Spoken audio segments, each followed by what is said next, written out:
Should you or should you not take an aspirin? This is such a common question, and many people are given the advice, often by their doctors, take an aspirin. It is going to do you some good. This is a very nuanced question. A lot of different factors come into whether anybody should be on aspirin, but it's important we discuss this, Dr. Ben, right? Aspirin commonly recommended?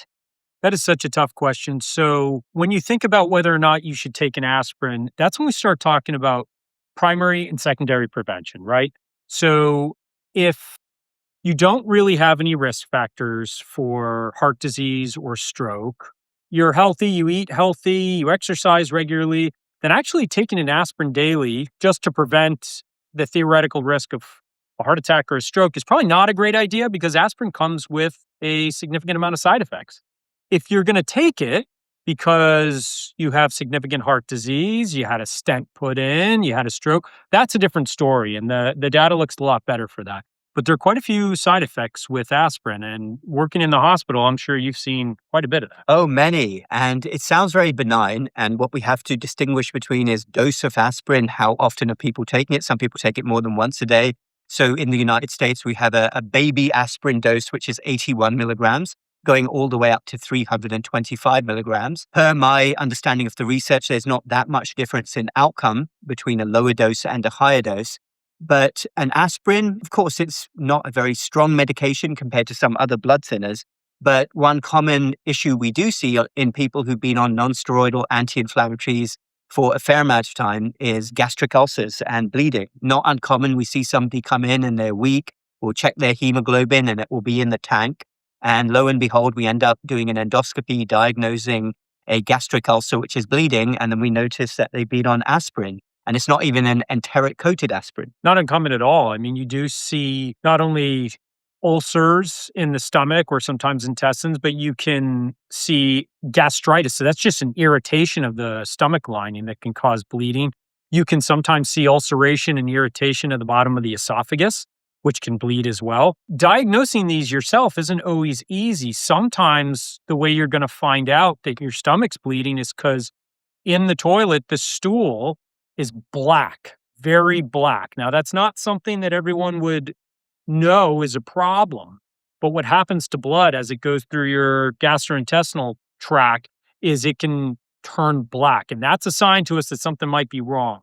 Now, you're probably going to start to feel tired, fatigued, but the reason I really am careful with aspirin is that can take a little while to figure out that something's wrong with you. And you really don't want to figure out you're bleeding when it becomes more of an emergency. So I am very careful with medications like this. And even though things like aspirin are over the counter, you're absolutely right. They can be very dangerous and you need to be careful with them and you need to use them the right way. You do, yes. And I'm glad you alluded to primary and secondary prevention because I'm frequently in a situation where I'm advising people and we're thinking, what can you do to lower risk? And to me, I mean, it's not the worst medication in the world, taking an aspirin. If there's some risk factors there for cardiac disease, for stroke, or even if people have had a stroke or heart disease before, if we are going to go with aspirin, frequently I'll say yes, lowest possible dose, make sure it's enteric coated, watch very carefully for any signs of bleeding. And it doesn't have to be all or nothing. This is what I often stress because the evidence is so iffy about whether you can benefit. I mean, certainly aspirin will have some anti-inflammatory effect. It will help to thin the blood. Often I will say to my patients, I will say, well, you can take it every other day. And this is a big thing about medicine. We don't have to be all or nothing. Somebody could take aspirin 4 times a week and still experience some benefits. You're absolutely right. And, here's another thing that you may have heard before. So people are traveling, they want to prevent having a blood clot. So that's more of an all or nothing. Because aspirin has been proven pretty poor at preventing blood clots. So a lot of the time you'll see various types of doctors recommending an aspirin for preventing a deep vein thrombosis, that's a blood clot in your leg, or people taking it to prevent it on an airplane. That's really not a great way to prevent a blood clot, and it increases your risks of these bleeds. So that's not something I would do if you're asking me about recommendations. Yeah, the best thing you can do is to get up and move if that's your concern. Absolutely. Some people who I've talked to have had blood clots in the distant past and they say, well, I'll just take a few aspirins around time of travel. I mean, it's a fairly benign thing to do most of the time. But overall, I would say to conclude this important topic, because so many people are faced with this decision, I don't think that aspirin is by far the worst medication in the world.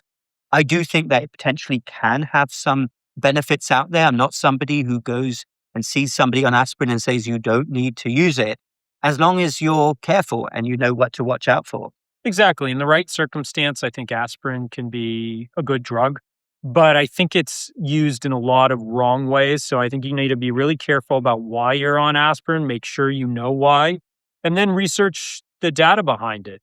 Go on, listen to various programs. Hopefully ours is helpful. Look at the data, look at the research, and make sure it makes sense that you're on aspirin for that reason. That's right. Yeah. And it's one of those medications which people tend to get put on and then they're on it forever. I mean, we Exactly. could go on and on about medicines like pantoprazole, but how many patients do you see who have been on aspirin for years and years? So many. And then you go back and you ask, why were you started on this? Often they're not sure. And a lot of the time it's not documented well in the chart. So, these people are stuck on it. So you always have to reevaluate and make sure that a person's on it for the right reasons. Yeah, and it does have some acute uses as well. Isn't it part of the protocol if somebody's having a heart attack? If you think somebody's Absolutely. having an acute heart attack, we actually give a high dose. 300, that's 325 Yeah, and milligrams, isn't it? that's the chewable. You have to take that immediately. Now that is absolutely a good reason to take an aspirin. That has been proven to help quite a bit. What we're really talking about is someone's not sick. This isn't, an emergency kind of thing. People are just getting put on these medications to prevent diseases that they may or may not be at risk for, but you got to weigh, are the side effects worth the disease you're trying to prevent, and is your risk high enough for that disease that it's worth the risk factors? That's the question I always ask. Yeah. And what do you think, Dr. Ben, about an aspirin for if people need it, if they have a headache or they have some joint pain? I have my own things that I do if that's the case for me as an anti-inflammation agent. But what do you say? Would you say that's okay if somebody just has a headache and wants Not to my take an favorite. aspirin? Not Again, my favorite. I mean, you can for those kind of issues. It's not my favorite go-to. Again, if you're going to take it for a short period of time, it's probably okay. There are other, I think, better ways that you could treat those kind of issues. But if you're going to use it for a very short course, I think it's probably okay because, it's really the long-term use of aspirin that produces these side effects in the gastric. yes, you want to take a couple of pills. I mean, personally, when I have a few aches and pains, especially after an intense workout, I try to do something natural. Yes. I take turmeric capsules, actually, which I find really benefit me, and that's based on science, anti-inflammation in curcumin. I'll also do other conservative things like maybe an ice pack or heat pack before I jump to that prescription. But it's not the worst medication if you No. want to just take one aspirin. And I want to stress again the difference between an enteric-coated aspirin and a regular aspirin. So the abbreviation we use is ASA, enteric-coated aspirin, which I take it you advise as well to be a bit easier on the stomach. A little easier on the stomach. It's less likely to cause the side effects we just discussed. So yeah, that would be my preference if it's possible. Yeah. Yep. So to summarize then, aspirin has a wide variety of uses. If you have been recommended to take aspirin, make sure that your doctor has gone over any cons or risk factors with you. Of course, do your own research as well, as always, and which is made even easier by our technological age. You can plug in your details into something like ChatGPT and ask what the program thinks, but obviously don't go on that advice, but it gives you a fair idea on the risks versus benefits, and you can take any discussion from there.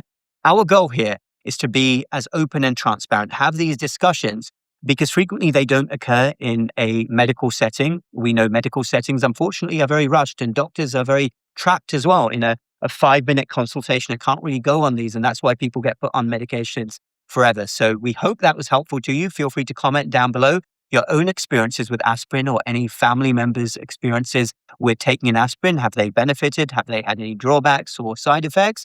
Let's get the discussion going. Thank you, everybody, for watching. Do check in the links down below for our natural health and well-being store. We are very excited about our expanding range of products to help you on your journey. ohighwellness.com. If you're in the USA, North America, ohighwellness.co. If you're in the UK, Europe, we will speak in the next video.